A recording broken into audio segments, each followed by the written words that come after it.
Part 11, Hell Act 1. Hell pushes the limits even further. Unlike the transition from normal to nightmare, nightmare to hell is greatly increased on player's aid. Monsters have even more modifiers, which paired with the right ones can be extremely deadly.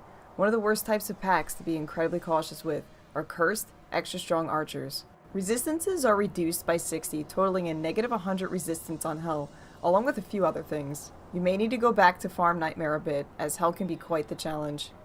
We start hell at level 74, and the stats are as follows. Strength is at 94, just enough to use equipment. Dexterity is at 131 for extra block. Vitality has all extra points at 246. As always, energy is left alone, but with equipment it is brought to 33. Now for the skills. Obviously no bow and crossbow skills for our primary Jabazon build. We have a base of 1 point in every passive and magic skill at the moment. We bring our critical strike, Valkyrie, and penetrate to 5 though. In Javelin and Spear skills, 1 point into the prereq skills for Lightning Fury and Charge Strike. Charge Strike and Lightning Fury are maxed, and Power Strike is at 17, but will be maxed out for synergies. In the Den of Evil, I finally find a flawed amethyst so that I can cube up my extensive amount of lum runes. And with 3 lums and a flawed amethyst, we get a co. At level 75, I continue to put more points into strength to get closer to where I want to be for elite armor, and I continue to put additional points into Power Strike for Charge Strike synergy.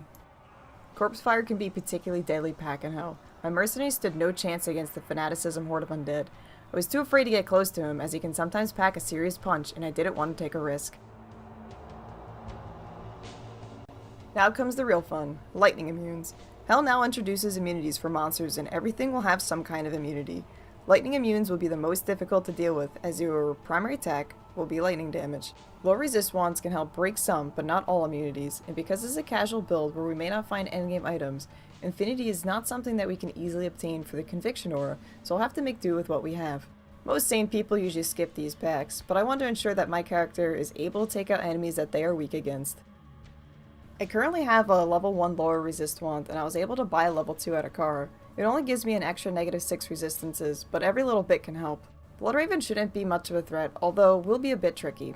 With Lightning Fury, Bloodraven fight will be a lot easier than Bow, as the bolts will be able to bounce off the zombies and hit her.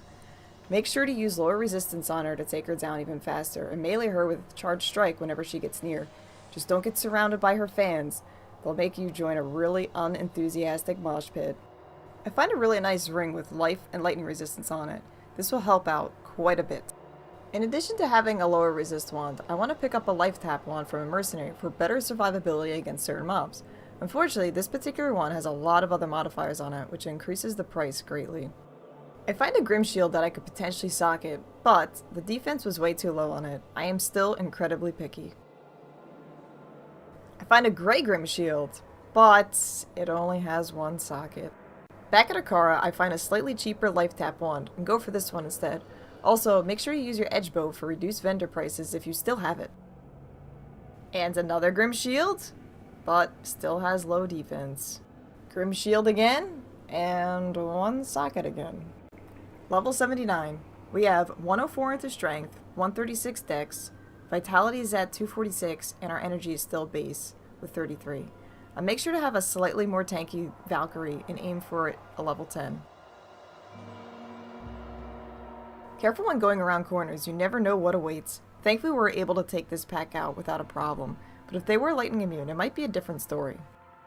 For the Smith, I opt to use life tap instead of lower resistance, so that my mercenary is able to tank a little bit longer. I also use my decoy to help put some pressure off him as well. I find another Grim Shield, and it has defense that I will finally settle for. The ultimate test is to attempt to get 2 sockets in it. I was able to find a skiller, but unfortunately, I just wasn't buff enough to use this one. I was finally able to find some material needed to roll the Grim Shield. Perfect Ruby, Tal, and Amrune. And, after many rejected Grim Shields, we were able to roll a 2-socketed Grim Shield. Now for Rhyme. Shale and Eth. Rhyme is a really awesome shield, cannot be frozen is a must, as it makes sure that your character will never be slowed down by cold damage. Keep in mind that this is not affected by Holy Freeze Aura, and you'll still experience cold slow from this. Time to load up on thawing potions? What am I even doing? These aren't antidotes. Make sure you're buying the correct potion for the correct boss. I decided to use lower resistance for this fight instead of life tap, as my mercenary wouldn't be able to survive much anyway. I take this fight rather slowly and use my decoy to distract Andariel so I can get a few hits off of her without taking too much damage. Unfortunately, even with our antidote potions, Andy still slaps us around, and I have to go back to load up on some more potions. But with enough patience and stabby, we're able to defeat her. And we get a unique ring. Time for a mantled. We level up to 80 after Andariel. We put one additional point into Valkyrie to bring it to 10. I still have points saved up in case I find elite armor for smoke that requires additional strength. I don't want to invest any more points into strength than I have to. Enjoyed the video? Make sure to like and subscribe the channel for more videos. Playing along? Post a comment below of your findings so far. Or you can watch live at twitch.tv/alarashade.